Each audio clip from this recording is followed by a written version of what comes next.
Okay, I'm okay. saying, Let's that's talk my about entire. Planescape Tournament. No. No? No. Which one was it? Oh, you don't want to talk about it. No spoilers, though. How do Maybe you not spoilers? spoilers it? How do you talk I was about gonna say- Planescape's tournament without spoiling it? I was gonna talk about your conclusions. That's true, actually. Spoiler alert. Literally, I suppose. how? Yeah, What? fair. Good. You have more experience than me at this thing. You need to lead the way. What does that mean? What thing? What thing do I have more The spoiler experience at? casting. Spoiler, With the just spoiler talking casting. about a thing and it having spoilers in it? Yeah. Whoa. Yeah. Sorry, my throat has decided that it doesn't want to spoiler cast. But what I watched, I'm still halfway through with your Let's Play of Planescape Torment, and as soon as I saw the ending episode, I was like, I'm skipping to the bit where the cutscene happens, and I want to hear his final thoughts. Which I am sure there's a lot of your viewers that do that, because you do provide Sure. a good service at the end of each Let's Sometimes Play. when I'm emotionally there, sometimes I'm just like, oh, it's over. I've seen that happen. It's like, okay, see you later. And Planescape has a very abrupt ending. It does. It Well, really especially does. the ending It's that you got. Yeah, no, it's just over. Bye. Like, Yeah. oh. So Planescape, I guess we technically resolved some things. I think Planescape has the biggest flaw of Planescape is that it has combat in it, and it has the real time with pause combat of Baldur's Gate and things where it really doesn't fit. I think for what the game is going for, but at the time it was at the time it was like a compromise, because these days we have Disco Elysium, we have Pentiment, and we have games that we have Torment Tides of Numenera. But in a different way. We have RPGs that don't have combat at all, and that's still, and they're still considered RPGs, which they are. Well, like, I think in many ways Fallout 1 led that, even though it isn't the first game the first RPG that you can complete without fighting at all. But Fallout 1, you can technically complete it without fighting at all. And for years and years and years, I keep hearing people, I kept seeing RPGs being like, oh, you have so many non-combat oriented solutions for quests and things, but it's always games centered around fighting. And Fallout 3 is a good example, since we're talking about Fallout, of that, where it is genuinely, it's a game that genuinely tries consistently across the game to have non-combat oriented interactions with the world and interactions with the quests, and it honestly is the best. At the time, it was the best that Bethesda ever did that at all. Quest design, not necessarily writing, but quest design in Fallout 3 is fantastic for Bethesda at the time, and it does it still while in a game that is basically about shooting a lot of people and collecting the garbage that is around. Not in Fallout 76 style, but it's still, Fallout 3 is about loot, about experience things and getting better equipment. Even though it has a lot of story and a lot of missions. But I think Planescape Torment has so much dialogue, and the problems are so focused on understanding the villains, or understanding your companions, or understanding yourself, that it would have been a good game. It would have been what I'm saying, a good game. It would have been an incredible game if it had have the presentation of Disco Elysium and things like that without combat at all. I don't know if did you mention that in your outro rant. Ramble? I mean, I think I mentioned that somebody talked about the idea of what if Planescape Torment was a visual novel. Oh yeah, that's what you meant. Yeah, I knew that. I knew I'd. I saw something like that in my Discord the other day, and I'm like, I mean, it wouldn't be the worst. Yes, 100%. Because the dialogue is basically what we're here for, and the combat is mostly just miserable. It's miserable. It's worse than Baldur's Gate by leagues. I'm reminded of why I often feel like I need to make a spellcaster in these games, because if you don't make a spellcaster, you just click on the enemy and wait. Yeah. It's and hope that you succeed, because if you fail, you're gonna need to figure out what potion works for what thing. Like a game that far back, the protagonist essentially has 3 options for class. It's tanky melee, swift melee, and the spellcaster. And so 2 of those classes you just click on somebody and wait, and the other class you spend your spells relatively quickly, then run out of them, and then have to then start clicking on people and waiting.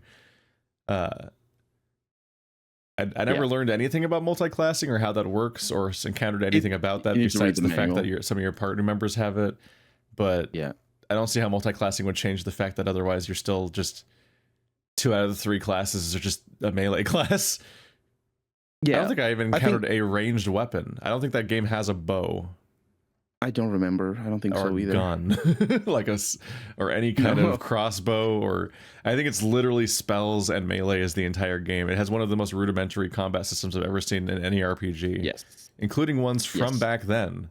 Like, you had more combat options in Fallout than you did in Planescape Torment, and Torment's definitely newer. Yeah. It is. And I had we've done an entire podcast about my issues with Fallout, just being like, just as like a modern gamer going back and playing it and being like, wow, not even a little bit of a quest log, huh? I've only finished Planescape Torment once, so I can't talk about it in the same terms that I talk about Fallout, because Fallout, and I think most games back then, they did expect players to just play them again and again, the people who liked it. So some missions were just obtuse for the sake of being obtuse, by hiding. Like, I grew up knowing for a fact that my journal would have incomplete missions at the end of the game, and that's it, or that it would have bugged missions. Baldur's Gate 2 in particular, for example, I played most of my time as growing up, I played it without patches, and it would happen a lot that NPCs would just become uninteractable. You wouldn't be able to talk to them, and I couldn't figure out how to unstick them. So I just had I finished that game many times. Well, maybe not many times, but like 3 or 4 times, with a bunch of missions just incomplete because I could they were bugged. But what would happen is that each playthrough would be different in this, just out of the crappiness of the stability of the game, and sometimes the quest design, because sometimes I would just forget, where was this guy again, who do I need to talk to next, because there's no quest markers or anything, and sometimes the journals are just wrong, or there's no journal entry or whatever. So you like, games were made to be like that, and these days that's just not what people are looking for. You're not looking for a thing that you can't easily delve into and extract as much as you can out of your first playthrough. And it's fine. I feel like in order to satisfy people in these playthroughs, I need to have like a Sherpa. Like I need like some hyper experienced player to like prod me to go in the right directions, or to just magically know when I'm missing dialogue, because the dialogue systems don't do anything to surface that there's more dialogue that you're missing somewhere in its giant trees. Because like you get used to the idea that like, oh, you pick these options that are on the base layer of the character, or they have like a bunch of functional dialogue, then one that's like, hey, I want to talk to you though, and then you talk, then from that menu there's a bunch of different dialogue options, and then like you pick each of those Torment options. does that a lot. Like normally when you're in that menu, you pick each option once, and there's maybe a choice or an opinion to express, and that's it. And then it loops back around to the main menu again, and you pick a different thing to talk about. Like, oh, you seen anybody? All that stuff. But people keep telling me, and it's too late, but that I was like, not I wasn't thorough enough about the dialogue, and I'm like, I thought I exhausted the dialogue. I clicked on every option, and I recognize each option as a thing I've already talked about. Where was the options I missed? It's like, oh yeah, in layer 4 of this shell, there's actually 4 different options you have to pick, and each time you do it, instead of looping back to the original question, it loops you back to the main menu, so you have to pick 3 options to get back to there, and then pick the other options. Like, it's like they hide them so well that you literally have to troubleshoot your party members having already known what the outcome will be to find the outcome, which is deeply frustrating. So everybody that just already knows the game, and who knows if they knew it organically from just brute forcing the game so much when they were younger, or if they just heard about the stuff over the years and now know so much about the game that they just inherently know where every party member's storyline goes, so they know that if they haven't triggered the thing, they need to keep looking for it. But for me, I'm just like, when I play a lot of these older RPGs, I'm just like, when do these when are these companions ever gonna like open up or have a character arc or tell me their backstory or go somewhere? Like I keep you kind of inherently look for like the Mass Effect 2 loyalty mission to pop up at some point, like where is some kind of larger thing that happens, and that is a pretty consistent thing. Like Mass Effect 2 is the go-to example just because it was such a concrete mechanic part of the game that you would like you have to deal with it explicitly as like they literally like have a little badge, I think, saying whether or not they have their loyalty mission done. Yeah. But like that was them systematizing or even just like labeling a system that like we're used to having in most RPGs. Like at some point your companion you have some kind of breakthrough with them and there's probably some kind of task tied to that, like some kind of thing that's been bothering them. It's so rote that like even in like Pillars of Eternity, half the characters, you talk to them, they almost immediately dump their entire backstory on you, and then you get one task that's often so brief that you're like, you have two actually. There's two. There's always two parts to their missions. I don't know. You have one later. I played it years ago, but like Sagini, I think what her name was, or the dwarf hunter Sagani. Like half these characters have such incredibly minor and brief tasks, and that's seemingly their entire calling in life. It's to the point where you're like, all right, well, I read your entire storyline I read your entire storyline in one episode, and then I resolved your entire mission in 20 minutes. Why are you still here? I'm on a really dangerous mission. Like, I don't think you want to be here anymore for what comes next. Like, in a lot of these cases, it's hard to... Yeah, I often talk about this in other games, but I'm just like, a lot of RPGs, it's a struggle to narratively justify why your party members are still there and why they're coming with you on the whole journey.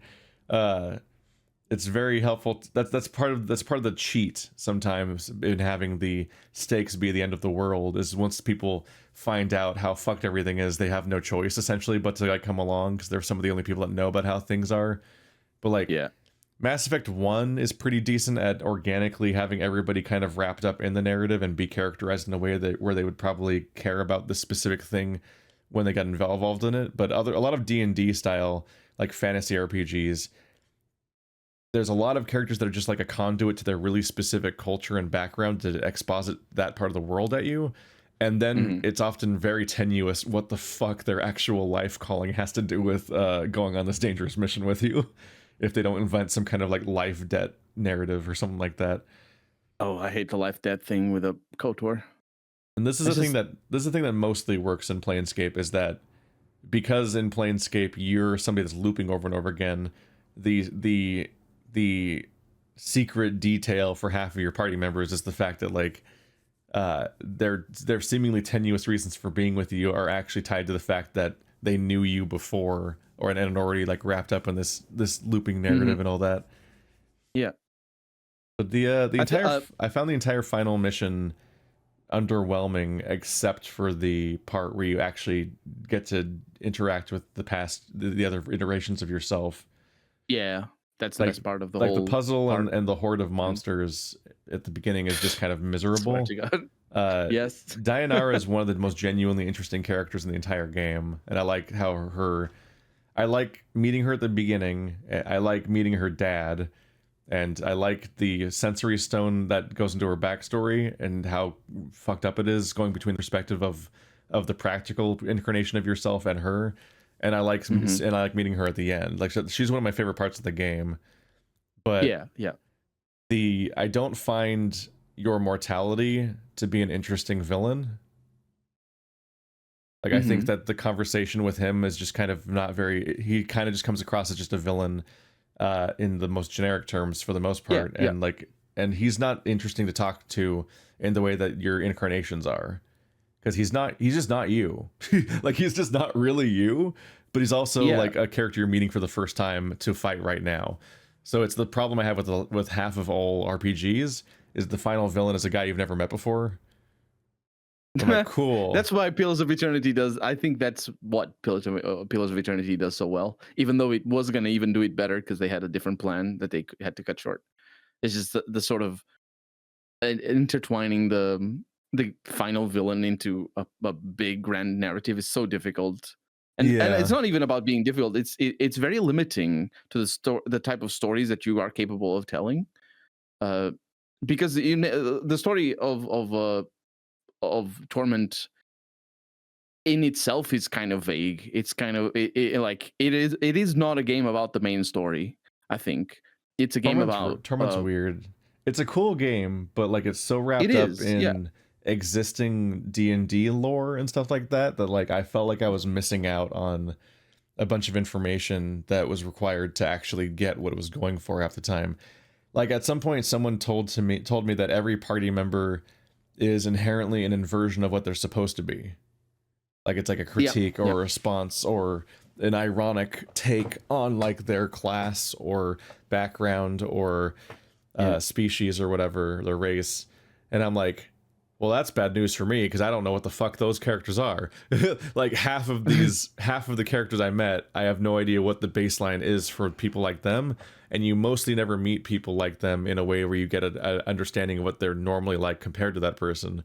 So like I understand the idea of like, because like they explained the blood war so much and the two types of evil kingdoms and everything, that I can get a feeling for like why it's interesting and unusual that Falls from Grace runs a brothel where everyone has where that's based around talking and is essentially in a way like acting as like a shelter for these women and stuff like that, and it's inherently like a contradiction to everything you've heard about demons, and also you kind of already know what demons are because you are a human in real life, and that is a trope.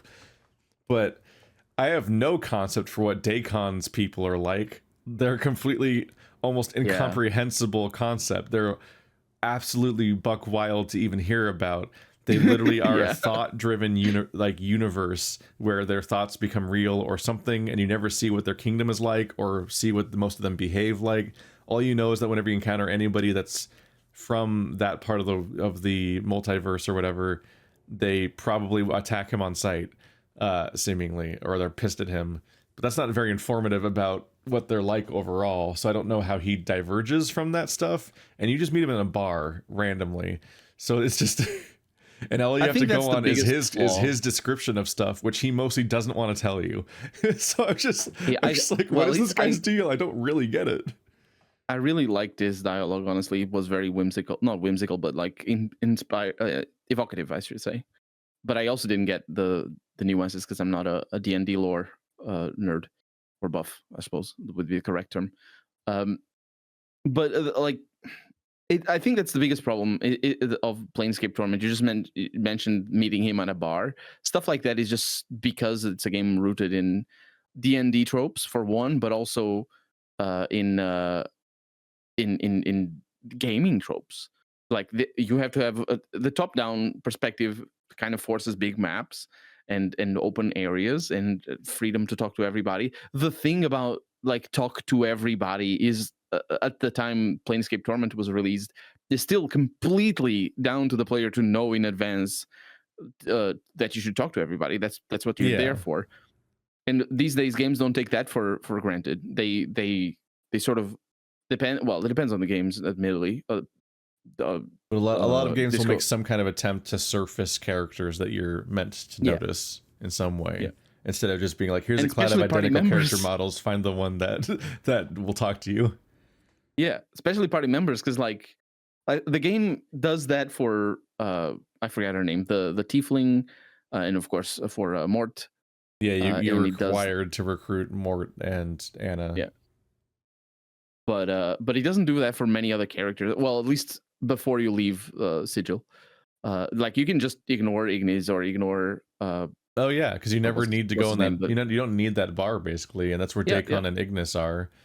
And Falls from Grace is like an active hassle to recruit. Like it's a whole process, but you're relatively likely to find her if you just go and try and check places out. She's the first NPC in a prominent location, so you're at least likely to meet her. Modron, I think, is like a computer dude in the computer dimension. I think you're forced to find him because of the quest to get out of there. Because I never met him. I didn't realize. No, Modron, the computer guy,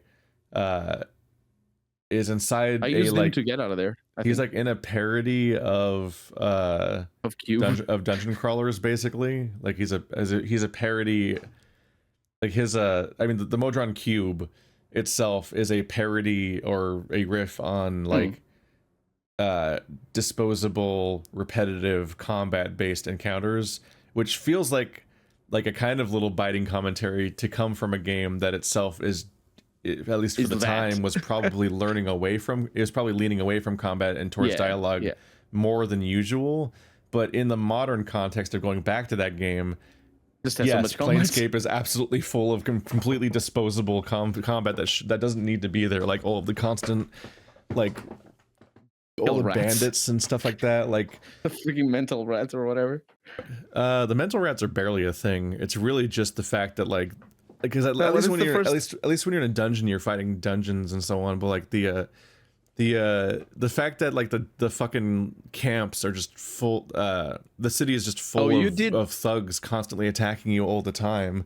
It's like you guys already had mess up that though. I'm talking about all of the thugs all the time, every 30 seconds of the entire map, no matter what, the whole time you're in Sigil. You pissed them off. No, they were there from the beginning. They were, because you pissed them off right away, I think. I remember being like, oh, he's gonna have an interesting time. I don't think you're right. I think those thugs are always... I think the thugs are always in Sigil all the time. I remember but the point I was trying to make though is that like they do have the angle of dangerous angles, the alley of dangerous angles. They don't need to have thugs attack you every 30 seconds throughout the entire world. Like you can already express that part of the narrative in the locations that they're actually in. But until you get through the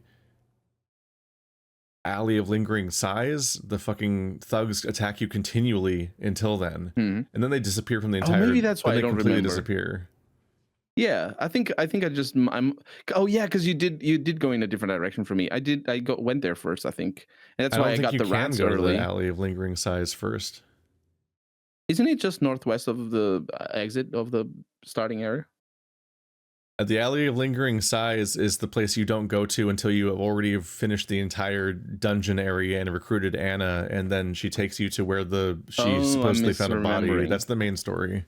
Yeah, I'm misremembering. Sorry. Yeah. But like the game's so full of repetitive combat, and like if they're trying to do a commentary or something with the Modron Cube, it falls flat because like ultimately they're just replicating it. It's an incredibly tedious combat gauntlet where you have to try to draw a physical map in order to even figure out how to get through this place, but also like the encounters are tough enough that like I have to constantly go all the way back to the entrance to rest, to heal my party, because you can't even rest in empty rooms because they're dangerous.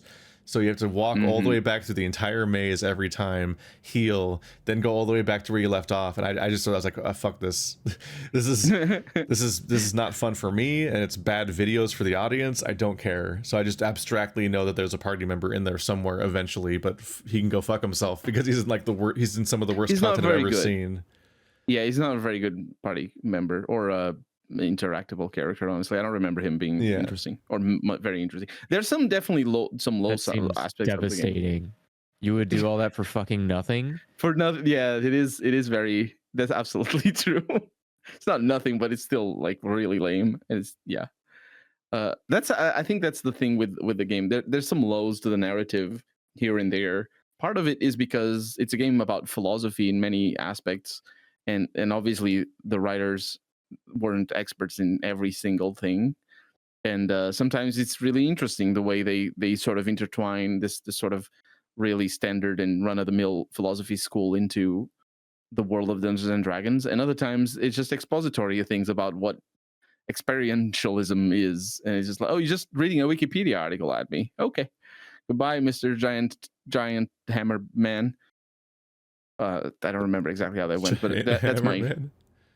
Yeah, I think it's later in the game. I think there's a smith, and he talks to you about this one philosophy that hasn't shown up yet.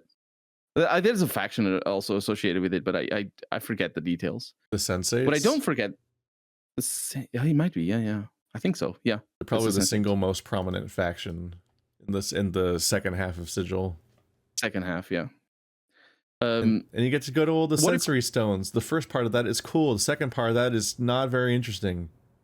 When I go to the VIP part of the Sensei place, you get to have like a series of of more viscerally interesting and also relevant to you memory stone experiences, but then there's another room where there's just like 20 short stories that are all just random, which is technically, yes, like what the sensates are there for, so it makes sense. But as somebody who then chooses to then exhaust all of the dialogue, you're like, oh, what have I done? What have I done? Yeah, I read 3 or something. These are all just random stories that don't build on each other or connect to anything else, and almost none of them even connect to like the world I'm experiencing in like interesting ways. Like it's not like, oh, this is actually an experience of that blacksmith you saw over there, and it builds from that, because the sensates are not people you know generally, so you're not going to find specific memories of characters you've met either. It's a little bit like what Pillars of Eternity did with the memories of people, of soul memories that you see. I don't know if you remember, there's some people you can click on and you read this like 5-minute long dialogue of completely unrelated to anything. It's just like some of them are interesting, or some of them are well written, some of them are goofy, but it's just unrelated. So I didn't do that at all in my Let's Play. I skimmed some of them and I'm like, oh, this looks interesting, let's read this one. Those were like the specific memories of those characters, weren't they? No, they were the soul memories. They're related to the people whose souls, where the soul was before. I think so. I might be wrong. I'm not. I don't remember exactly everything about Pillars. But what if, like, all these things that we're talking about, Planescape Torment, right? What if I told you that there's a game also called Torment that was set up to be the sequel or the spiritual successor to Planescape Torment that does not have random, meaningless combat? That instead of forcing you to navigate through levels and sort of solve puzzles by navigating and just having to rest and fight in a bunch of things, actually does things in text. You can just go through adventures when it's complicated. You can do it in a text adventure that has characters, the party members that are meaningful to the story and engage with you directly. Not necessarily as here's this bit and it's unrelated. Well, Planescape Torment does that as well, to be fair. But I think Torment Tides of Numenera is the game I'm talking about. Is a lot better in terms of like engaging all of your companions with the main storyline, and it's a game that you can finish without fighting at all. Even though I didn't do that, it's got an interesting idea. In combat, where, for example, you can basically force skill checks. Imagine you start combat with somebody who's really pissed at you, and you're like, oh, maybe I don't want this. Let me try to do this skill check here for this non-combat option. And while you're in combat, you do a non-combat option. And this only happened to me once in specific because I wasn't looking out for it. But it's kind of interesting because you're used in role-playing games where once you're in combat, that's it. That's your solution. You fight to the death or to whatever cutscene comes after, and that's the solution. And Tides of Numenera doesn't do that. Even though you start combat sometimes, or sometimes you can start combat and still be allowed non-combat solutions, which is really cool. And the game does that. Did that to me specifically very close to the end, which was kind of a good highlight. And I remember them promising that. It's not very prominent, but it's an interesting way of solving the issue of sometimes people just want to fuck you up, and you just need to allow the game to tell that story instead of, instead of forcing and not force the player to fight, basically, because that's kind of tropey. That's what happens. That's Baldur's Gate's experience. It's just like there's all this preamble to every fight. There's the people telling their story, and I like it. And honestly, it works really well for a game of that age. But if you look closely, it's just preamble to you're gonna die, and that's what happens. They die.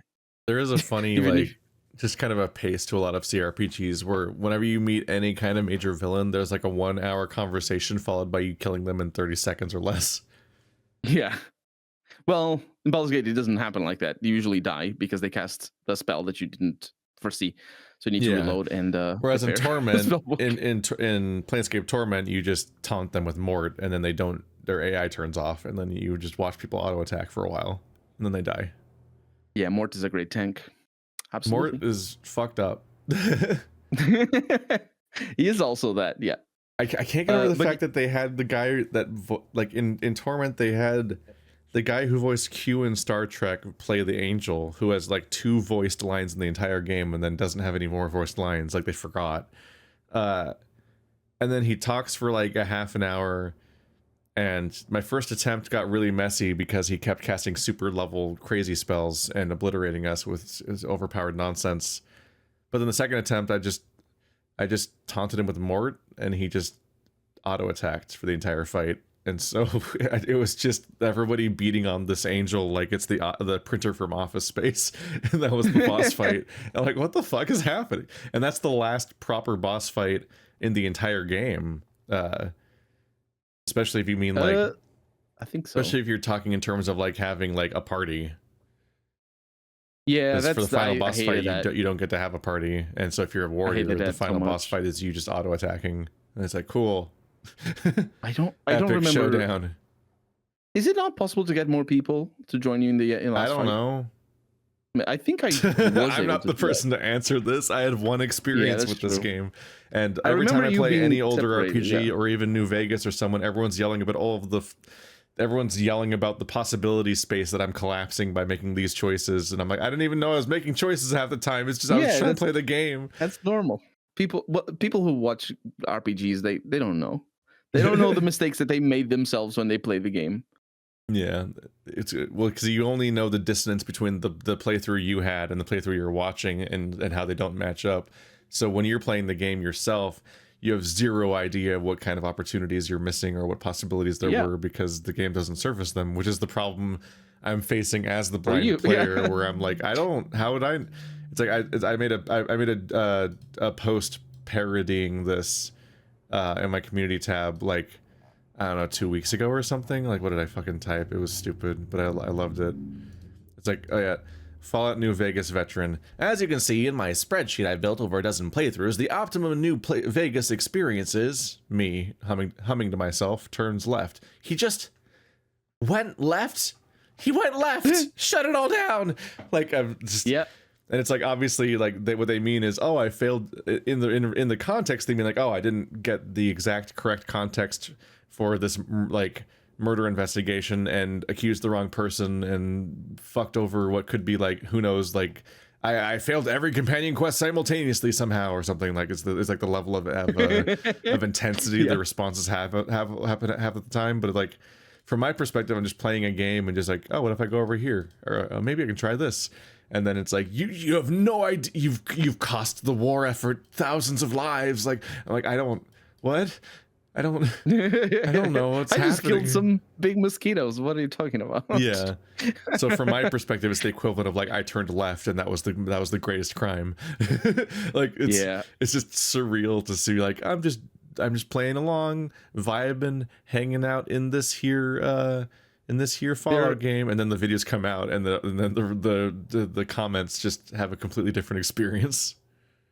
There are definitely games, Fallout New Vegas for sure, but like old school designed RPGs are games where they have a cool story to tell, but you're not going to be able to see it the first time you play the game, or most likely you're not, and you're not going to understand all the nuance, and they're not. I don't think they're written and designed to be like that. They're not. Like, there's so much hidden stuff to, like, in particular for all New Vegas, to the nuance of the side quests and the way they relate to each other. And there's some glaring mistakes. Well, at least I consider them glaring mistakes. In particular, one, and I remember there being another one that I just thought of, but I forget. The powder gangers in Fallout New Vegas, they are slave labor. The game explains that they are slave labor, and nobody ever talks about that. They're just the NCR doing slave labor, which is what the game wants you to know. The game tells you that, and it is absolutely consistent with what the NCR is. It's just that no character in the game ever says, hey, it's kind of shitty that they imprison people and then put them to work in the mines or whatever they're doing. The only commentary is a genuine blind spot in real life, so I guess it's realistic that people don't think of prisoners as slave labor. because that is a genuine real life it is hypocrisy, is that people will look at somebody like the not the cons, I almost did it again. I've got like Caesar's Legion, and they're they basically brag about being slavers the entire time, and they'll go on about how savage the Caesar's Legion is for their slavery, while not giving a shit about the idea that NCR uses prisoners as a way of justifying slavery, which is what happens in real life. Yep, 100%. So at the very least, if there's any blind spots in Vegas, it's often in ways that are interesting and clever, because it is the thing that like, it reflects reality in an interesting way, and it isn't just like a weird plot hole. I agree. This is why I didn't let anyone take the dam. It was all mine. I think that's my ending as well. I don't remember. Oh, my last ending, not my first. I'm accidentally aligned with NCR just because the Caesar's Legion sucks so much that I'm just like, well, I guess I'll help you in this situation, and then that happens 10 times, and you're like, fuck, I don't like the NCR. Why am I working for the NCR? And then I'm like, because we live in a society, Keith. Yeah. We live in, that's the moral of the story. You're getting the experience. Like I just had it recently where I'm just like, the fucking NCR is like, we want you to torture and interrogate this prisoner, and I'm like, I don't want to torture prisoners for the NCR. Then the prisoner's like, we like to use slave collars, and if I put it on just right, it constricts their blood flow in a way where they never get used to wearing it. They always remember it's there. And I'm like, okay, well, if you're just gonna fucking evil monologue at me, I guess I'll punch you for a while. God, why are you doing this to me? I don't want to work for the NCR. And now they're sending kill squads after me, so now they're just gonna be madder at me, and I'm like, I don't like the NCR either. I don't want to be their friend. I just want to join the followers commune or whatever. They seem nice. I haven't been to their like actual base yet. Oh, it's the best. They're the best. Yeah. My first interaction with Caesar's Legion was going to like the town with the lottery or whatever. You killed them all. And yeah, because I was like, I need to get into that house, and they were like, you need to fucking leave. I was like, no, look, I don't care what you're doing to these people, just let me go in the house, that's all I want. And he was like, no, sorry, get the fuck out. And so I just wiped out like the entire town and just walked down to the house or whatever.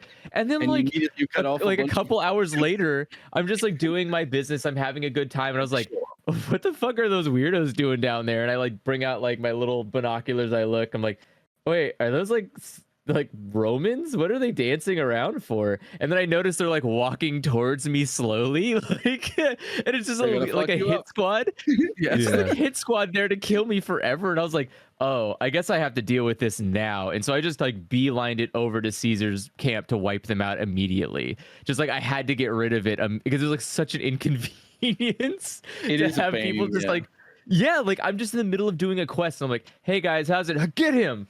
God, can I just talk first, and then like we just set a time and date to go like do a stupid showdown in the street? Like, a lot. Stop. That's why you save a lot, so you can deal with them. They show up. Okay, I'm confused about Caesar's Legion because I don't have time. They keep hating me more and more, and then I still keep getting to walk into their camps and talk to them all like their quest givers. And I'm like, what the fuck? Why do I not shoot on sight? But I also think I figured out why I kept mixing up Caesar's Legion and the cons. And it's because I think the cons were the villain that filled the similar role in Fallout 1. Yes. So they practically feel like the same people, up to including being like the slavers that are coming in from the outside and being a nightmare. The slavers in Fallout 1 is different, but the cons also weren't very nice. Well, aren't the cons there to enslave Tandy? They are, yeah. Yeah, so it's like that's why I'm mixing up Caesar and the cons, because they're like, oh no, wait, the slavers show up in Fallout 2. They just seem to be the same people again. So I'm just like, yeah. It just you're right. So they just slotted right in. So when people start saying the cons, and then every time that the cons are described, they just sound like Caesar's Legion. I just conflated the two in my head, and honestly, I struggle to separate the two. The primary difference that I can come up with is just the fact that the cons seem to be the equivalent of being the indigenous people.Ey're not really the indigenous people, because this is like 7 times over conquered America. So like they're so far removed from being any kind of indigenous, but they were the people that were there first before the NCR, and so they're being displaced by the NCR, who are themselves being displaced by the Caesar's Legion. Caesar's Legions. So but have you found the cons already? I don't know. I don't think so. I found a con, and yeah, that's normal. You found Akon? I found How's he doing? I found the sniper con that's shooting at an NCR refugee camp, and at that one, it's like confusingly. The quest is written like you're supposed to find a non-violent solution, and this is a misunderstanding, and actually the morals are more complicated than you think, and so on. And you're supposed to be thinking it's more complicated than it really is. But then he just monologues at you about how they were the scourge of the wasteland and stuff like that, and they were so cool for how evil they were. And I'm like, why don't I just shoot this guy? And then I just shot this guy. So it's that's like I'm not gonna spoil. I'm such a sucker for those like fucking peaceful solutions, or this is actually Star Trek Next Generation episode, and it's a misunderstanding, and you need to find the alternate solution and so on. But he's just monologuing about how evil he is at me, and I'm like, why am I putting in extra work for this guy? These people already send kill squads after me. Fuck them. See, I don't think you set yourself up with anything. But go ahead. Sorry. No, and just like that's what I'm saying is like that's how I play games though. Is like why? Well, I'm not gonna sit here and pretend like there's fucking nuance here. This guy is literally insane. The cons are interesting though. They later on you find them and they have an interesting story. I'm not gonna spoil anything. They're bad at being interesting because they keep people attacking. in the know. No, but I'm just saying that if you mix them everyone in Fallout is interesting to tell someone else about, but not to interact with. So I'm going to wipe them out. They are really cool to talk about, but I don't want to be around them. I don't want to look at them. I don't want to hear them. They just need to go away. It's the problem of you need to just sort of concede to the specific designs of the game sometimes and be like, okay, I'm going to restrain from shooting up everybody in this town so I can have an interesting quest line later on with the Legion, which is what I did the last time around. And there's a little bit more stuff, but generally the Legion is kind of forced to not attack you because they are such a huge part of the storyline that if you did just go all out in the Legion and then Caesar was like, okay, this motherfucker's going to die right now. It would fuck up like 20% of the game. It would be Wasteland 3 levels of fucking up, honestly. And they just decided not to do that. Which I think is a good solution instead of doing what Wasteland 3 does, which is like, oh, you killed this robot? Oh, all of my cousins are going to kill you. And their cousins' cousins. And yeah, it's just... The fact that I'm still torn up by the fact that even the people who are being terrorized with a robot are like, I can't believe you killed that robot. You're evil. I'm like, what? The first thing my introduction to that robot was him vaporizing one of your people, and I'm the bad guy for shooting back. Like, what? Wasteland 3 is baffling. There's just well, I mean, what an incredible game. Like, Animal Companion was so powerful. It was so good, dude. Nothing was funnier than the moment of realizing it. Like having that like that immediate of like, oh man, I guess we lost this fight, we're dead. And then watching the animals fucking hard carry, and you're like, the number of fights we got these things are invincible. Like we realized that even having level 1 animal companion and recruiting a chicken for each party member or something was more powerful than actually being good at combat. So in half of the fights, Andrew and I would instantly get one shot and then just watch our animal companions fight for us for the next like 10 minutes and then win the fight. And just watch the game play out. Wasteland 3 is so incredible. Good, dude. It's such a good game. Just backing up a little to a point I wanted to make about New Vegas and the nuance of storytelling. And like the nuance of not storytelling, but the nuance of the stories these games want to tell. Like there was one person. I'm immersed in the world of Fallout. I know all the lore. I mean, not the Bethesda lore because that's fan fiction. But I know I know all the things, and so there's assumptions in my head that never show up. So I know who the NCR are, what they stand, what the writers wanted to do it with them originally, what New Vegas wants to do with them, and all that. I'm playing halfway through the game and rambling. So I played last time I played New Vegas. I did it on stream, so people were engaging live, and I was just rambling about whatever as I'm ought to do. And there's somebody that commented about, hey, did you know that the NCR is not supposed to be the good guys? The writers don't actually consider them the good guys. And I'm like, yeah. And then I went on a ramble about why that is in the world of how it is. And what I particularly find fascinating, besides all the nice nuance, is that the literal remnants of the United States government are not the criticism of the United States government. It's the NCR that is the criticism of the United States government. So they have like not Caesar's Legion. No, the NCR is basically a criticism of the bipartisanship going on with the. Isn't the Brotherhood of Steel the remnants of the U.S. government or something? No. It's the Enclave. It's the Enclave. Okay. Yeah, the Enclave. Like one of those other ones is. That's funny. It's confusing to think of it that way, because like I think NCR. I only noticed from outside of the game materials because I never met Tandy, but I think. The Tandy from she was right there. You could have clicked on her. It's Fallout 1's fault. I know it is, it's true. I don't know where the fuck the NPCs are. Which characters are characters? For all I know, Tandy died in my attempt to save the prostitutes or whatever from this enslavement that was happening, or whatever the fuck happened in that storyline as well. Yeah, like I think she might have just died. I think I tried to talk to whoever was there when I saved them, and I don't think Tandy was one of them. James. So she just like a character I didn't know existed died before I met them, basically. Yeah, that's what happens. But I think in the canon, she like created the NCR.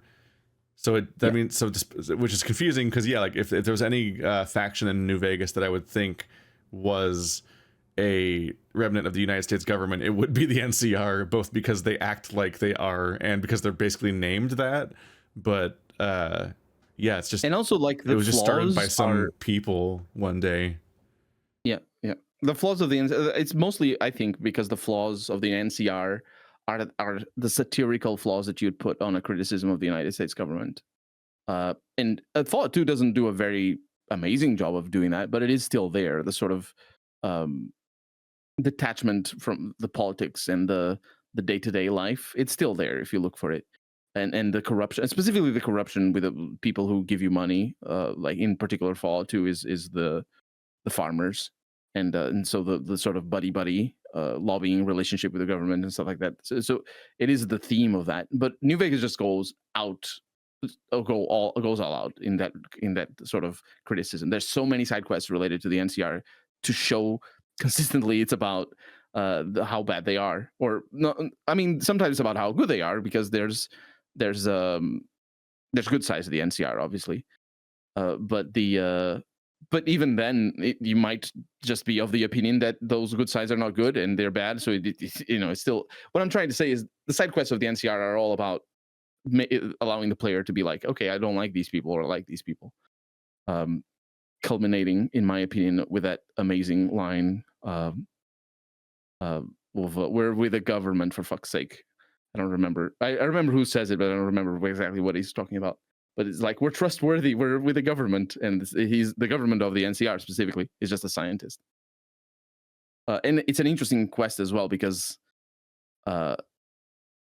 it comes from a lot of sides. There's a lot of people with perspectives on the same thing. But what I'm trying to say is that the nuance that allows people to be like, play the game for the first time and be like, oh, it's the NCR. The Caesar's Legion is bad. The NCR is fighting them. So they're the cool guys. And people just take things on face value, which is normal if you're not engaging critically with the media you consume. But they look at the NCR and just like, okay, they're good guys. They're going around. They look at that. They look like the United States Army. I've watched movies. I know exactly all of how that I'm supposed to think about this. But then you start like, look at the nuances and think, wait a minute, that doesn't make sense. I don't know how you could ever make it through the game and still think the NCR is just this uncomplicated good guy faction. Like, just because every single side quest is itself some kind of commentary. It always is somebody abusing power, or it's somebody who's incredibly incompetent in a position of power, or being trusted as an authority or something. Like like at the power plant where the guy is just making shit up as he goes along, or that guy drives me nuts. It's very funny. Or how like their basic communication doesn't work with each other. None of their bases work. There's a ton of people that are basically just in like shame camps where they're supposed to just be ignored because they're not useful to the organization. There's a lot of betrayers. Basically every single time you do a quest that doesn't involve Caesar's Legion, somebody comes in as a third party and it's always morally correct to side with that person over the NCR on the mission the NCR sent you on. Like that's like just a consistent fact. Like it's me like, oh yeah, this thing's basically evil and humanity. Like, oh yeah, we should delete this data. Like just happens over and over again. Establishment or the love for the establishment is so deeply ingrained in people's brains that it does create literal blind spots in everybody that has a love for the establishment. So when games present a faction as the establishment, though that sort of that style of people, which is a lot of people, that style of people just defaults to these guys are good or to just make up excuses for that. So I think when you say that you don't understand how people would say that, I think the only reason why people would think that they're uncomplicated or relatively uncomplicated is because of blind spots towards the establishment. And I don't think that's where I think New Vegas is not necessarily a political game, even though it is about politics.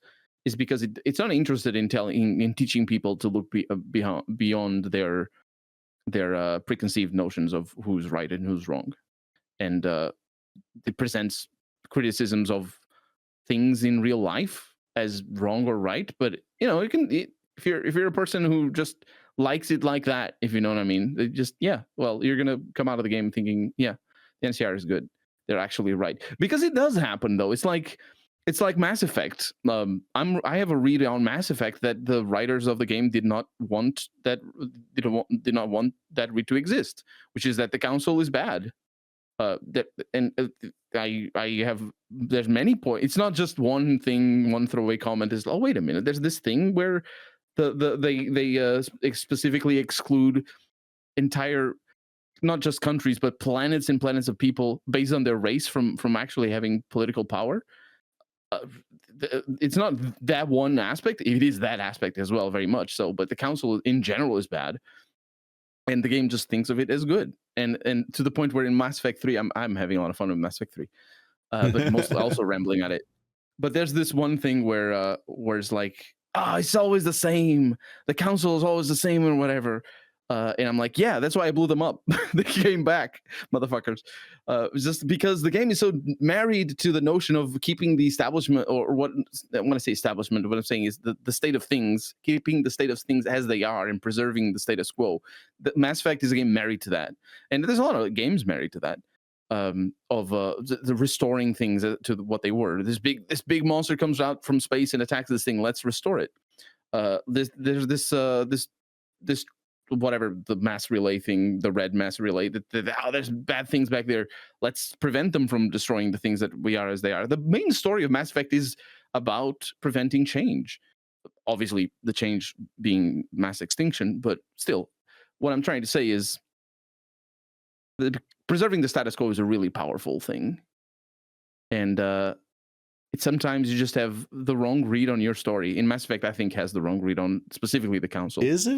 Is Mass Effect 3 about preventing change when you spend the entire game resolving the conflicts that were set up over the entire trilogy? I mean, isn't the change being like whether you assimilate the Reapers or not? I know he's trying to not get genocided, but aside from that, like every single chunk of Mass Effect 3 is about visiting the major locations that you've been built up over the last two games as being like the core conflicts and issues that have been set up, and then you have to permanently resolve them in catastrophic ways. That is a good point. And it's the game. That's why I'm having fun, honestly, because those challenges are interesting, and the game keeps just having misunderstandings about specifically the Krogan, and the game just not acknowledging that it's genocide to basically make them not be able to have kids. I don't think you can accuse them of not knowing it's a genocide when they literally call it a genophage. They do, but the excuses, even the excuses made by Paragon, is always like, yeah, but it's kind of, maybe they're not bad, maybe we should. I don't think Paragon's necessarily supposed to be a good guy. Paragon is just supposed to be the by the books guy. The game just I'm not going with Paragon. I'm going with Renegade. Renegade is even worse. You are inherently trapped in some variation of being a cop man, and yes, so that's the thing. Paragon that affects is cop. his characterization no matter what. Well, the Renegade is cop as well, but Paragon is the coppiest of cops. And like one of them is propaganda, and the other one is Dirty Harry. Yeah, it's a little bit like that. But I just think, in particular, the genophage, the game does not acknowledge the basic reality. And like it's very complicated, and there's a lot of nuance here and there. But the basic reality of the people who aren't born yet are they are a blank slate. You don't know what they're gonna do ever at all, ever. And if they're born in a country that is at war with you, yes, they are. You know, there's that country is having bigger population, but the people are not at fault. I think you can get a pretty clear read that is supported by the game of the idea that not only is this a genocide with it being called a genophage and everything, but it was literally a group. They were their own separate indigenous people that were specifically exploited by other people because it would benefit them in a war. And then you see like the ruins of their society, and you visit that, and there's just this understanding that like they built this society. These aren't somebody else's ruins. These are the Krogan ruins that you're walking through. Just when you meet their faction, you're just walking across rubble of stuff that like they clearly made and were destroyed because of the conflicts brought on directly because of their exploitation by the Solarians. It's like, I think it's very explicitly, obviously in the text that they like everything that they had, any progress they had is curbed by what was done to them from the outside. And so I don't think you can really read it as being like, oh, it's not bad, the Krogans deserve this or something, or we're neutral on this. Like, they're very obviously in the right. The Solarians are very obviously in the wrong. I'm not saying that they're not in the. I'm not saying that the game thinks the genophage is bad or thinks the genophage is good. Like what I'm saying is it thinks it for the wrong reasons. It's like it doesn't acknowledge the fundamentals of a plague that makes people infertile. It's only 1,000, 1 in 1,000 that isn't infertile or something like that. And that's on top of all the other like racially tinged or racism tinged things that they talk about the Krogans. Like, for example, the related to how many kids they have, and the way they talk about them having kids. To related to their brute strength as a reason to fear them, which is like, motherfuckers, you literally have planet destroying ships. What are you talking about? A Krogan can't do shit. He's gonna punch you? Well, it's gonna bigger muscle makes the weapon go more pew pew. Is that what it is? But it isn't. The game. It isn't though. The game is aware. Like in a way, the game is kind of aware of this dissonance that I'm pointing out just now. And what it does is just consistent. Like, for example, there's this dialogue with Joker where they're talking about how the war sort of maneuvers of the Krogan, because the Krogan just you recruit the Krogan and it's like, oh, yeah, we're gonna fight the Reapers with the Krogan, and there's this completely banal conversation with, I don't know if it's with Edie or with the Joker, but it's one of the people in the cockpit, and they're talking about, okay, they're gonna need food, they're gonna need people they're gonna need ships, they're gonna need resources, a bunch of things, and it's played as if it's a bad thing to hire the Krogan because they're a bother. Look at all these things that we're gonna need to do for them, and I'm like, yes, that is how war works. You need supply lines, you need all this stuff. Yes, do you expect these people who have been subjugated for thousands of years to have all this stuff? They don't even have ships. They literally do not even have ships, and I think it's just the game just does not understand. It's not understand, but is not willing to accept that it sees the Krogan in a racist perspective. Like it treats the Krogan with a different set of rules, specifically in regards to how strong they are physically. But there's other things as well. Yeah, I don't know. I haven't played it since before Andromeda came out.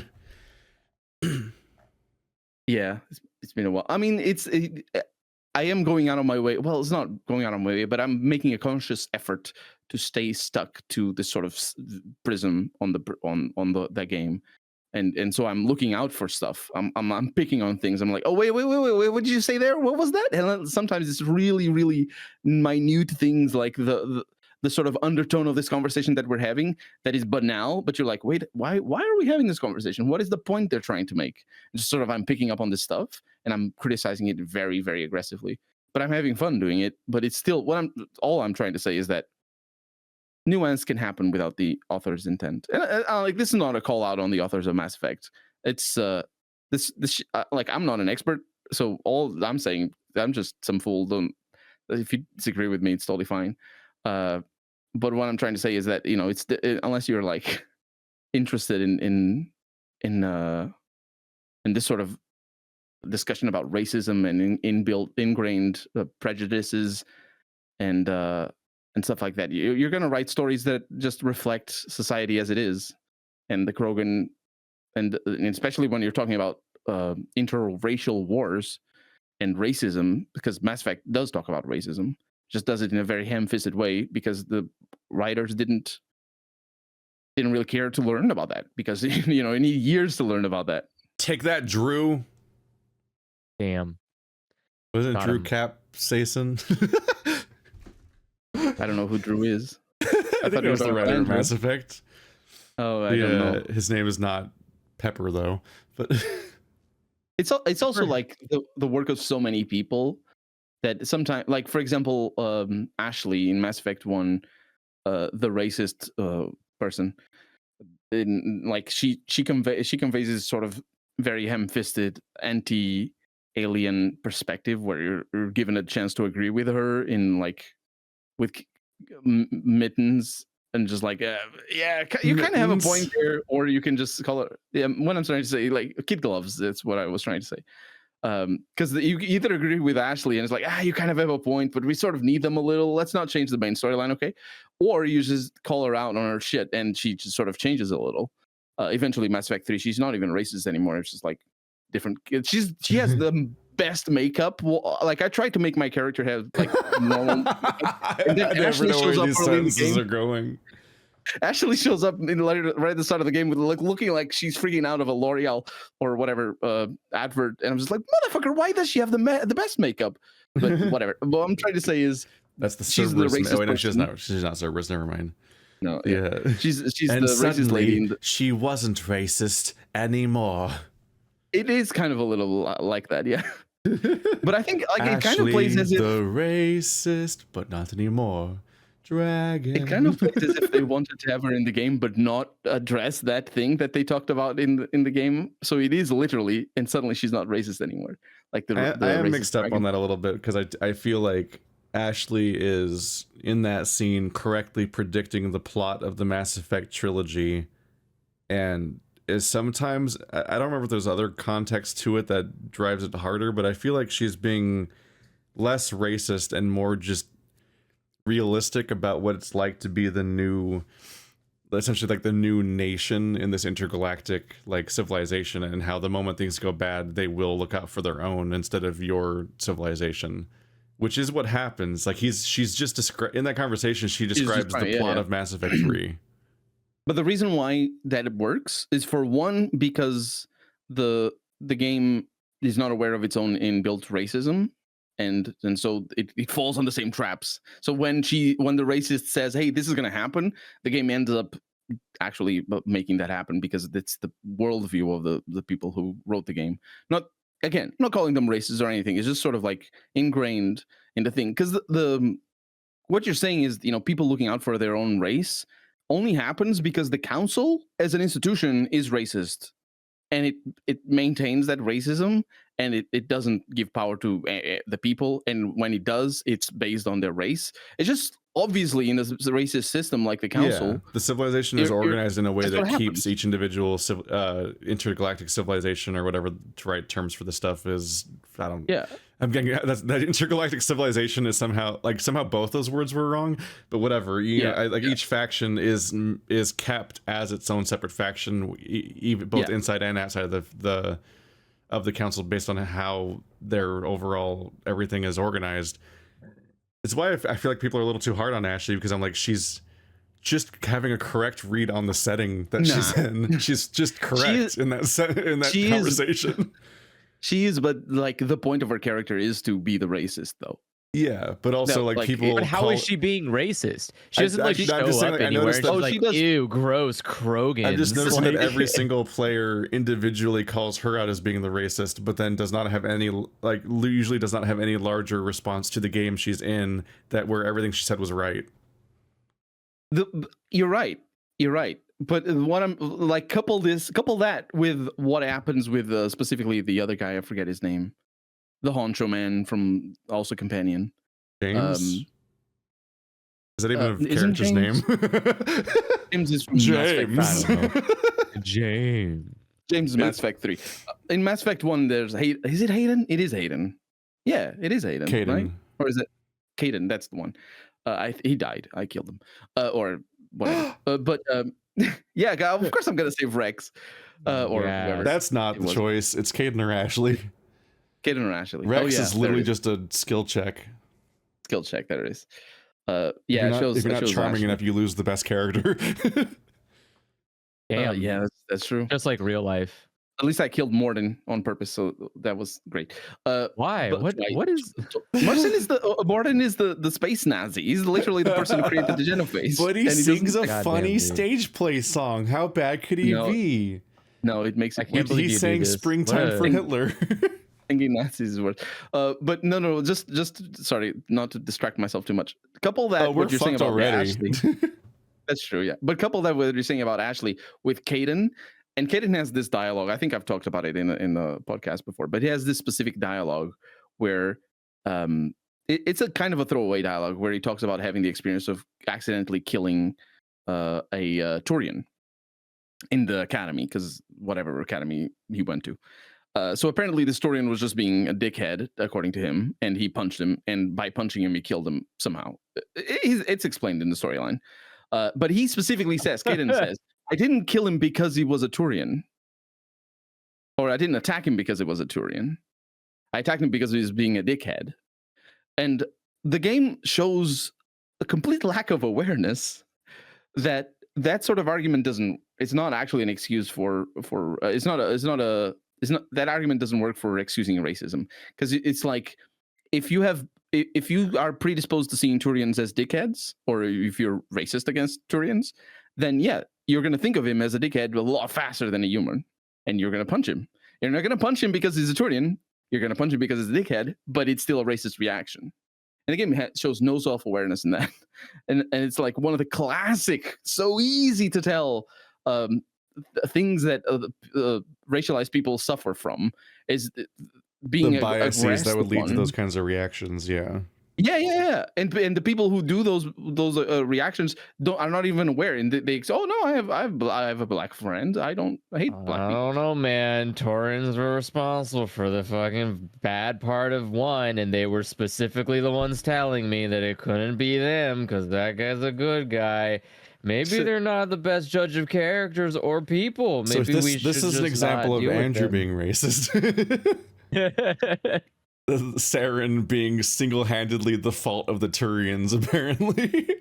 But he represents all Turians throughout the entire galaxy. Every time you meet one, you're like, hey, wait a second, that guy reminds me of him. But that's good racism, though. That is the easy racism that is easy to point out. But Mass Effect tries to make it nuanced. Crash the movie racism. Yeah. Mass Effect it's incredibly obvious racism. It tries to make it nuanced and fails at it, and shows that they don't actually understand racism, because Ashley was correct. It's part of why it's interesting to have, like, even bad art is interesting in its own way, because like even if Mass Effect and New Vegas are genuinely completely oblivious to what they're doing in some of these contexts, they still illustrate it so accurately that it has value. Oh, 100%. And again, I'm not calling Mass Effect out. I think it's an amazing trilogy. I really like the Mass Effect trilogy, even though it can't ruin itself for me by being a trilogy where you play as cops and the hottest guy is also a super cop. See, if that is your threshold, or it's not even in your threshold, then nothing else can be. Well, maybe other things can. My point is, I'm having a lot of fun. From gameplay wise, it has its downsides. I think specifically in regards to space exploration, and also the cover system is the worst thing that I hate it. You can't sprint anywhere because you're just always getting stuck in everything. So it's just like slow, and I don't use cover because I hate it. But still, the storytelling is great, and I wish BioWare kept doing games like that instead of whatever that other game that they made last. What was it called? Waterfall? Don't chase those.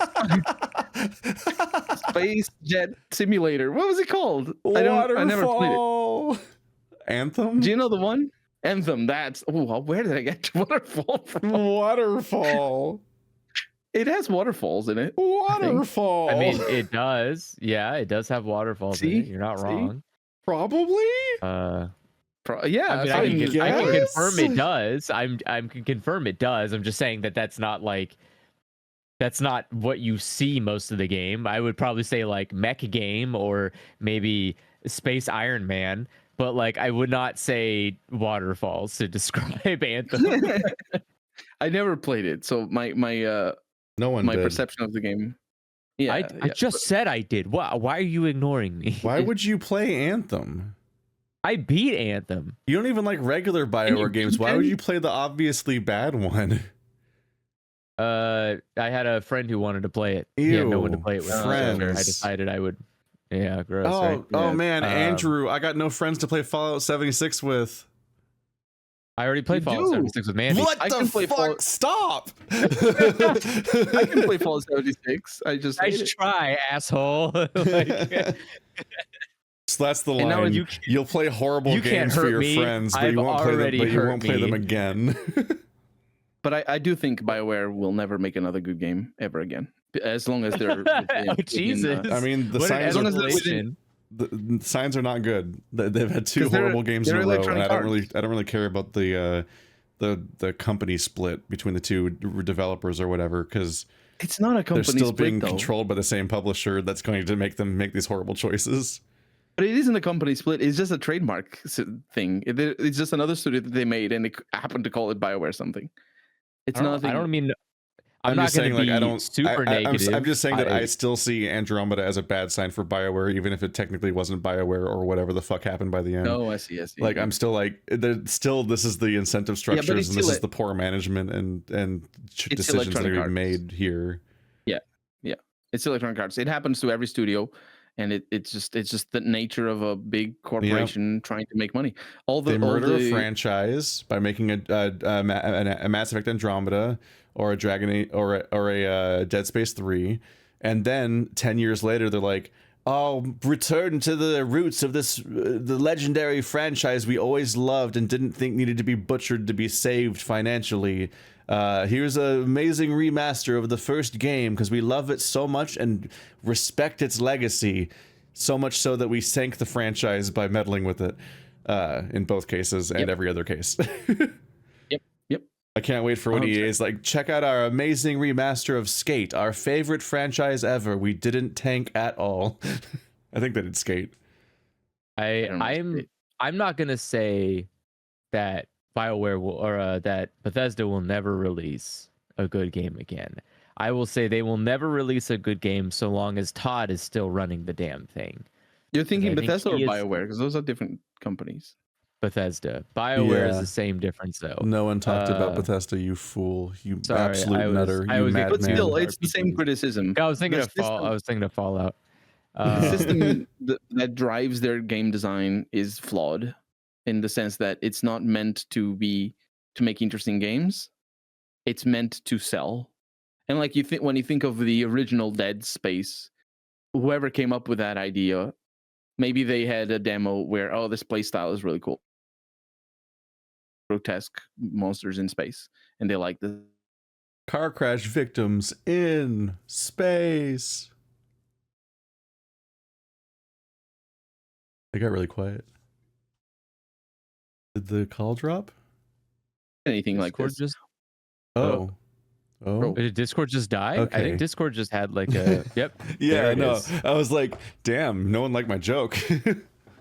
Oh, I was rambling Yeah. about. I didn't Yeah. know just joke, gone. actually. No, I was just Sorry. like, It just like you talked about grotesque monsters in space and then stopped talking. So I was like, car crash victims in Yeah. space. Oh, I mean, what and I'm then saying, it was what just I'm saying silent for 10 is, seconds. yeah, I was just saying that they're really excited. Like when you make a game like that, that you're really excited to have people look at a new thing. It's not, it's not trying to cash in on a brand that already exists. It's not trying to remake a thing that people already love and just want to see more, or a sequel or a prequel or whatever else motherfucker goes on these days with all the multiverse shit. It's just a new thing. The multiverse is like cancer to this sort of new thing perspective, because there's nothing new. It's always going to connect to some other stuff, and I don't like it. I don't like it at all. And Bethesda is just they're a little bit better. They're quite a lot better than Electronic Arts, honestly. But they're just like, all they want is just to sell, to the point where they're going to make Skyrim in space, or sorry, Fallout 4 in space, and people are excited for it. And they called it Starfield. That's why. If they called it Fallout 4 in space, they wouldn't be excited. I think they'd be kind of excited, but yeah. Yeah, I think that's true. Actually, that's consumers are pretty easy to please. I mean, it is interesting that they're actually. I don't know if Starfield is itself an existing IP from something else or whatever, but it's interesting to just for once see one of these companies, especially the RPG making companies, start a new name, because they've been like across the board. Any AAA RPG developer has been just refusing to make anything that's new for like the last decade, except like technically Cyberpunk. Obsidian. Not Obsidian though. Obsidian is not a AAA developer on any level. Okay, well, fair. That's not fair. really, at least. But yeah, and even then, Outer Worlds was entirely advertised as being Fallout New Vegas in space. So speaking of the thing that you said no one would be excited about, that was the entire pitch for Outer Worlds. And I played that before I played. You've been Fallout defeated New in Vegas. the marketplace of logic and reasoning.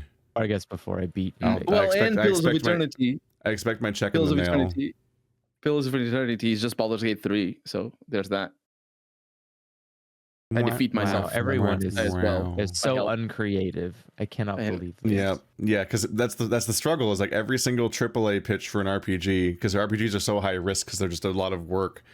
Every AAA RPG is just a sequel to an existing franchise. So if you're somebody who made RPGs back in the Xbox, like original Xbox era, then you're stuck with those franchises you made back then forever, and you only make sequels to those franchises now, and you're not allowed to ever start a new IP for the most part.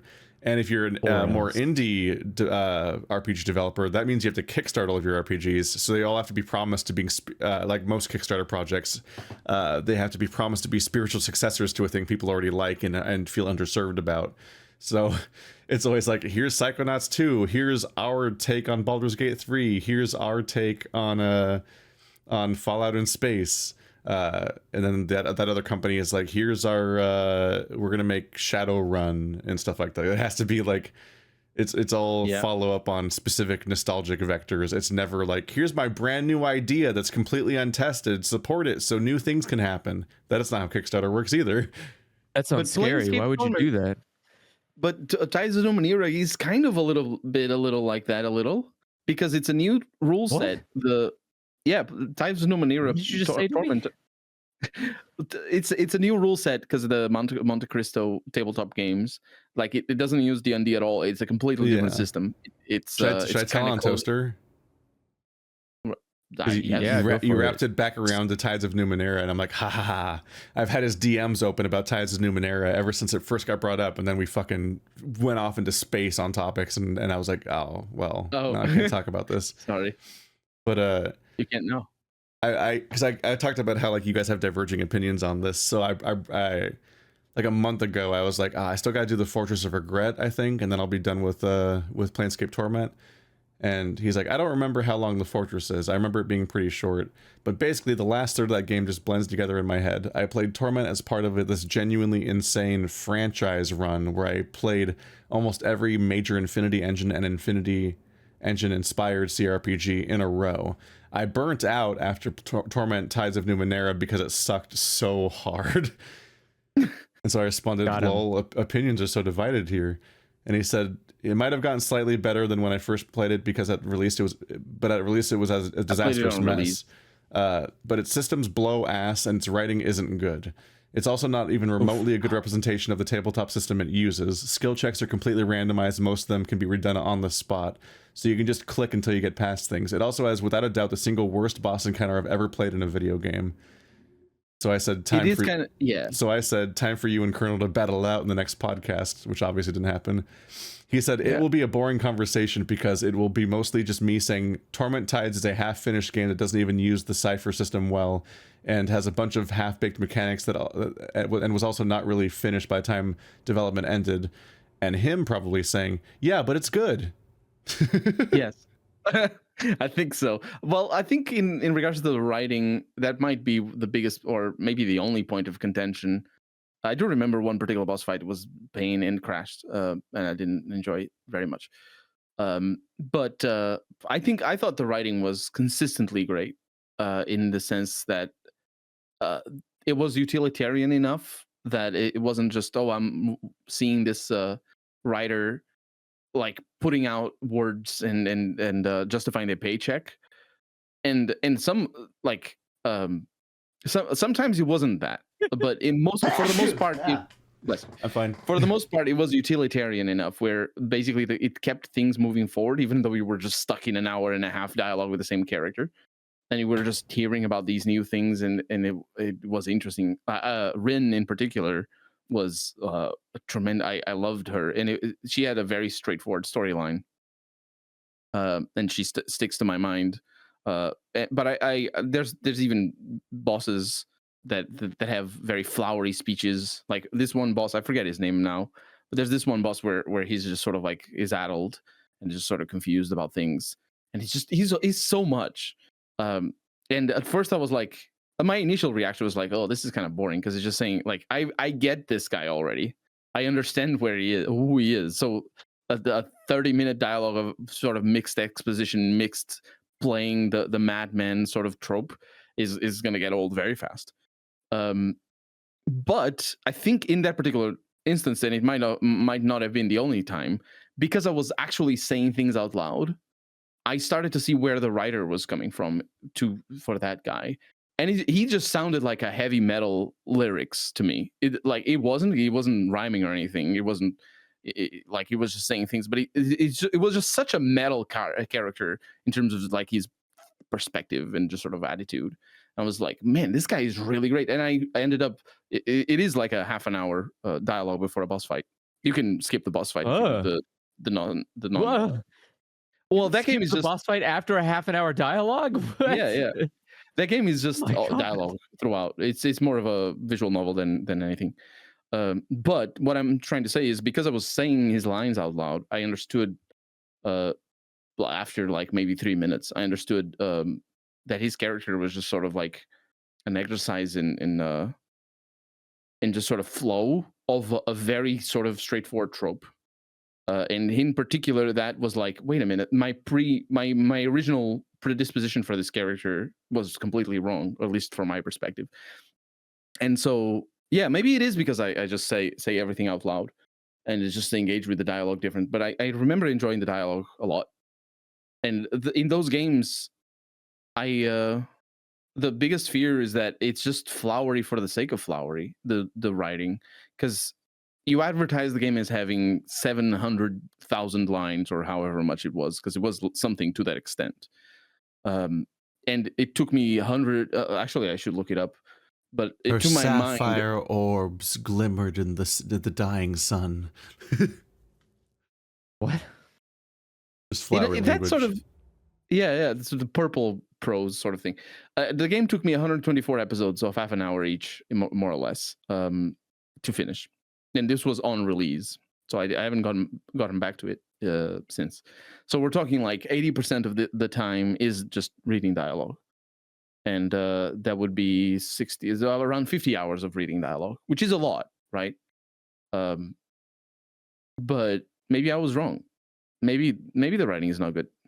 Maybe I just liked it and it wasn't good. Well, it is possible. Like you can enjoy not good writing, but I do think that there's some standout characters. And I have nothing to add because I was quoting somebody. Yep, I know what that game I is like at the all. room that's entirely basalt columns. The only thing I know about Tides of Numenera. It's the only thing I know about a lot of games. It is the kind of game that if you don't like it, you're not gonna like it, because it doesn't offer anything else apart from its writing. I mean, it does a little, but it says, as the Toaster is saying, with the cipher system and the implementation of the tabletop, it's so simplified. It's very, very simple, very straightforward. And the character system is barely existent, which for me, all of that is a plus. Honestly, I don't need any of that. It's fine.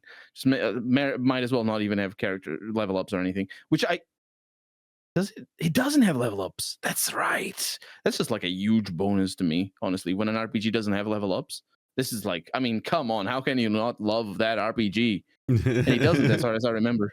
The way it works is you get like charms or items. This is how we relitigate and go back to war with the audience about the definition of RPGs. The audience doesn't know. They think it has to have combat. I mean, they're constantly, yeah. Their definition of RPG is basically it's basically the fact that you level up, and it's like they'll call things RPGs where you can never make any kind of role playing whatsoever or even the slightest choice, but your dexterity goes up, so it's an RPG, and I'm like, I hate this. If you're not critical of the definition, then they are correct. That's how RPGs are for computer games. But that's because computers didn't try to make the role playing; they tried to make the character system, and you ended up with things like, what's the first? It's a Calabeth, I think, which is just like a Calabeth. I think it's the first RPG, which is just like a read your own adventure style combat system, dungeon crawler thing, where you get very basic one-liners or things like that, just saying, "Hey, here's where you are. This is the monster or whatever." And then you go through a dungeon and kill monsters. Because games couldn't have more complicated things than that. Obviously, it's a very complicated discussion. Because, what do words mean? Is it their origin? Is what most people think they mean? Is it actually the root of the word? Because it's like, are we going back to the discussion about silent quitting? You're not actually quitting. It's called silent quitting. It's like, you know what I mean? The RPG discussion was the original sin for our semantic arguments we have every episode. Yeah, it's the sort of, I mean, except it's the one where we agree. So it's us arguing with the audience. I'm sure I'm not the only person, but it's the conversation that I've been having on the internet since I started having conversations on the internet. People are going like, "Oh, Final Fantasy is a very good RPG," and I'm like, "Oh, I've never seen any." Wait a minute. You don't actually. It's just cutscene. It's an adventure game. What are you talking about? It's a tactical game. That's not an RPG. But doesn't have any role playing in it. You just run forward and da da da da da da da da da. Now watch the story happen at you. Like for me, I never even growing up, I didn't consider Diablo to be an RPG, even though like it is in the sense of the genre. It's an action RPG, but it's like, and the same way that Final Fantasy in an RPG is a JRPG or a tactical RPG. But I just I think my first RPG was Baldur's Gate 2, and I saw my cousin play it, and just so much time spent in dialogue and the options, and I'm like, oh, this is what this kind of game is for. And then these days we have visual novels. And no, actually, visual novels are, the sort of more dialogue choice heavy visual novels, and it's just like that's what I saw the first time when I saw RPGs. Yeah, the line blurs between RPG in different directions, visual novels or immersive sims. Yeah.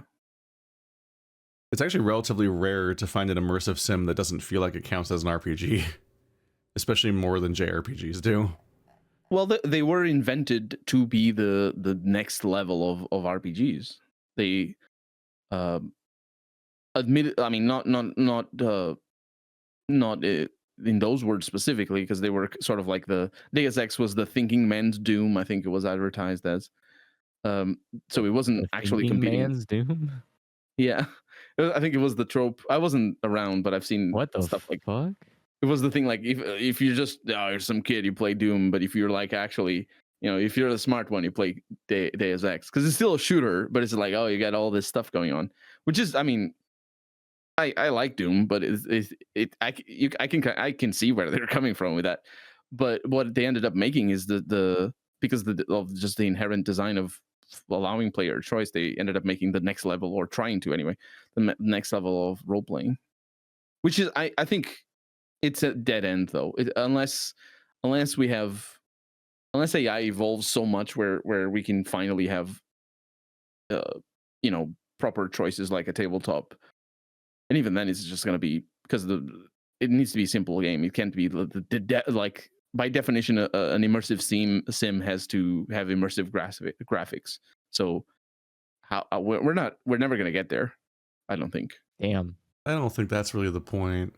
I don't think that's the point either. I mean, otherwise we're kind of, we're almost there anyways with VR. Like, it's not where the word comes from the immersive sim, but the genre is about just making you think you're in another world, and graphics are a very important aspect. Deus Ex had tremendous graphics for the time. I think stuff reacting in a believable way is more important than it looking believable. So like Gloomwood could be an immersive sim just fine if they pull it off without it being like comically polygonal. Gloomwood, well, it would in the sense, like in an academical sense, but I don't think. I think immersive sims about mechanical expression more so than being like, wow, it's the game is indistinguishable from reality. Look at all the polygons. You're right in saying the gameplay is very important. It is, specifically the being able to flush the toilets. I think as long as you can flush a toilet, it's an immersive sim. Isn't that fucking nightmare, eye bleeding, horrible assassin game that looks like a deep fried meme? Isn't that an immersive sim? I don't know. I don't think I know what game that is. It was very big like 2 months ago. It was like an indie game that's just hurts to look at. Every second of gameplay is miserable to look at, and it was like the most popular indie game for like a month. And I think it was like an immersive sim about assassinating people or something. That sounds unfortunate. People, everyone in the audience will be yelling it, but how the fuck would I look this up? But like, is Hitman an immersive sim? Yes. I don't think it is. Yeah. I don't think it is. You are literally pretending to be an assassin. I think the like Hitman, everything in the game is. But you're looking at everything in the okay, his argument's bad. Don't let his bad argument weaken my point. But immersive sims, yeah, all of the Hitmans that succeed at the Hitman formula and are doing what Hitman's supposed to be, I think also fit the entire premise of what an immersive sim's supposed to be. They fit, but it doesn't mean that that's what they are going for. They might have not known what an immersive sim was, or not been thinking about that, or maybe, but that's definitely what they made. But that's sometimes you reinvent the wheel on accident, I guess. Like, I'm gonna have a game that's entirely my book, but with visuals, and like, there's a thing for that already, right? What? Yeah, that's like true. That's true. I quote unquote invented Let's Plays, and that I didn't know they existed, and suggested the idea to Andrew, but they're still Let's Plays. Yeah. And I invented Fallout. So I did invent Let's Plays in my mind, and that I had the idea on my own. But the idea is the revolutionary concept of what if you recorded someone playing a video game? I observed a concept being funny. What if it was a video? Are you sure you didn't watch anybody play Penumbra? No, not Penumbra. What was the one? What happened is Andrew left a review for Amnesia: The Dark Descent about how it gave him nightmares and everything. I'm like, and I just thought about like it'd be a funny video, just like if it had a video of Andrew playing Amnesia. That'd be funny. You came up with that before seeing the video. That's nice. Yeah, I've never heard of PewDiePie. I didn't know what Amnesia was. I still haven't played Amnesia: The Dark Descent. It's nice. We never actually ended up making that particular video. But it was I did try recording it and it didn't work out very well. It was the premise that made us think about doing Let's Plays. Because I remember that's my first interaction with Let's Plays was seeing videos about people being scared about Amnesia: The Dark Descent. Yeah. And then a year later, I was watching StarCraft, which I think I just spontaneously had the same idea because it's just a very intuitive idea. Yeah. I say StarCraft, but I think it might have been Minecraft. Different kind of craft. A lot of crafting. I lost my train of thought. Oh, we were talking about immersive sims and how they represent, how they stand in the niche of RPGs. They're all of the best video games, and they're never financially successful. They're not. Basically, go fuck themselves. Sometimes they're bad. And honestly, they're I think cooler than anything else. If you try to make an immersive sim, you're already cooler than the rest of video games. That's true, but it doesn't mean that it's going to be better. No. Dark Messiah of Might and Magic's a bad video game. Boom. Let's fight over it. I like it. It's very, there's a lot of yikes, but I like it.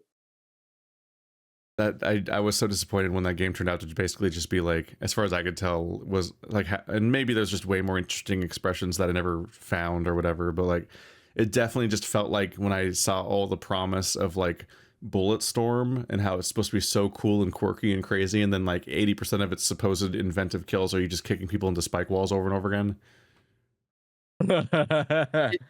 That's nice. I mean, I like that. Like those are both games about kicking people into spike walls, and they claim to be about incredible mechanical freedom. And I'm like, wait, I didn't see cool options. You just fight people normally, or you not kick them into spike walls in both games.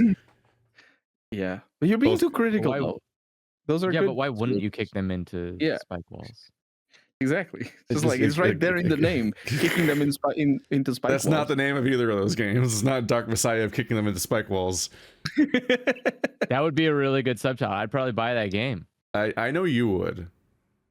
But you also bought Anthem, so you're I can't trust you inherently. That's true. And now Anthem would cost €70 or $70 base game. I definitely did not pay even close to that. I got it for free from PlayStation Plus. So I would not have bought that game. Anthem cannot be trusted. But I think the only good immersive sim, including Deus Ex, is Prey. Prey is the only good immersive sim. Is Pathologic 2 an immersive sim? No. What? You can't pet the rats. You cannot pet the rats. What the fuck is that metric? What does that mean? You can't. What are you talking about? You can't pet the rats and fucking Prey. You can pet the rats in Deus Ex. Are you the fucking moderator? But you cannot pet them in Prey. Are you the one game you specifically said is your favorite immersive sim? Damn. But you can do other things. Yeah, you can find rats and put them into the bio-organic cuber. Yeah, you can turn them into little cubes. You can turn them into a rat cube and then use that to make a rat. Oh, that's the best part. That's the most immersive simness of the whole game. I'm not trying to make a ratatouille. I'm just trying to pet the rats. The matter cuber. Oh, it's the best thing. I love it so much. It's so good. A matter cuber? Yeah, it's a thing. Just talking about you played Prey, didn't you, Andrew? Yeah. Yeah, I was just talking about the thing where you grab all these different. They made Fallout 4 but good, where because Fallout 4 tried to take the part where you run around in BioShock and Fallout games, and just scourge you just grab everything you see everywhere. And so much of it is pointless, but you can try to sell it or something. But it's like, oh, I got a fork, whoa! And Fallout 4 was like, yes, that'll turn into mattresses, and that'll turn into this other bullshit at the stupid base building thing that was like undercooked and not interesting mechanically on any real level after the first 5 minutes of you being like, oh, this is kind of cool, you can build stuff. I remember it being like, cubes. In particular, the high demand thing was adhesive. You'd always want to try to find something that would turn into adhesive in Fallout 4 and count for that.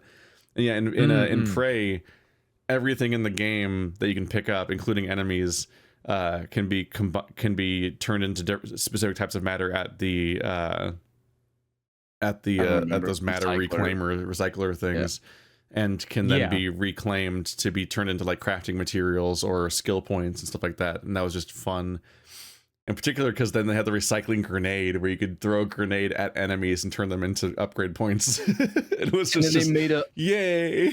I used that. Yeah, I did use that a lot. I remember getting a whole bunch of people together in one thing and throwing it and being disappointed. There's like a limit to how many like NPCs it will grab. Omni-powerful.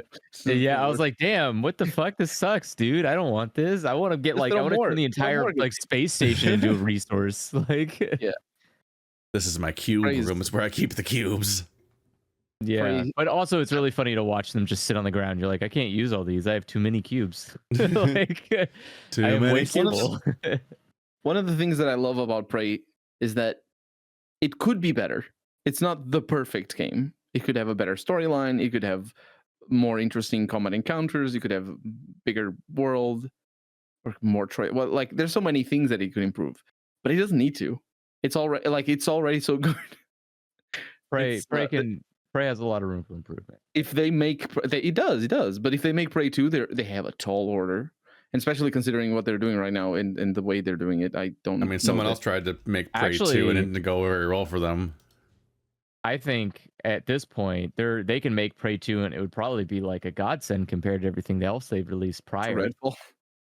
Like it's been Prey and then down. So if they came out with Prey 2, it'd be back up and then all the way back down. Seems like one of the worst things you can do to your company is try to make Prey 2. Has a very low survival rate. Why would you say that? Now they're not going to make Prey 2. Is this what you wanted? Do you want a world without Prey 2? I'm talking about the fact that they already tried to make a sequel to Prey 2006. And that's not real Prey. When it was it was the original Prey, and then when it was almost done, it got fucking just destroyed. Like it was basically a finished game from what I hear, or very close, and it just got disintegrated, and all those people that happens to so many games fuck themselves basically. And then this other game is now called Prey. That's why I made the joke like last week. I'm like, oh, they should make a sequel to Prey 10 years from now, and they should just call it Prey. Just do it again. No, just make a third game that's also just called Prey again. They call it a different thing because Prey in 2017 it should be a racing game this time. Yeah, Prey is a sequel to System Shock, and it's just called Prey because of whatever legal matters. But the next sequel to System Shock can be called anything. It could be Fallout 6. It doesn't matter. It's fine. It's just the mind virus that is System Shock, just spreads from game to game. System Shock is so influential, honestly. I want them to make a Fallout New Vegas 2. People definitely do look at System Shock when they're designing other immersive sims. I got to see it happen in real time because like the developer of Gloomwood was watching my System Shock 2 playthrough to get reacquainted with the game to inform his design of Gloomwood. Wow. So I have a really weird footnote in the development of Gloomwood where I just existed in it in a weird way. Yeah, that's cool. It's very funny to me that just to see that tweet, I'm like, that's surreal. That's just a weird experience. Now you have to play Gloomwood. I want to play Gloomwood. They should finish it sometime. Nah, it takes forever. I know game development. And it takes people 7 years to finish fucking furry visual novels. Imagine games with mechanics. Well, I don't want to. No mechanics, please.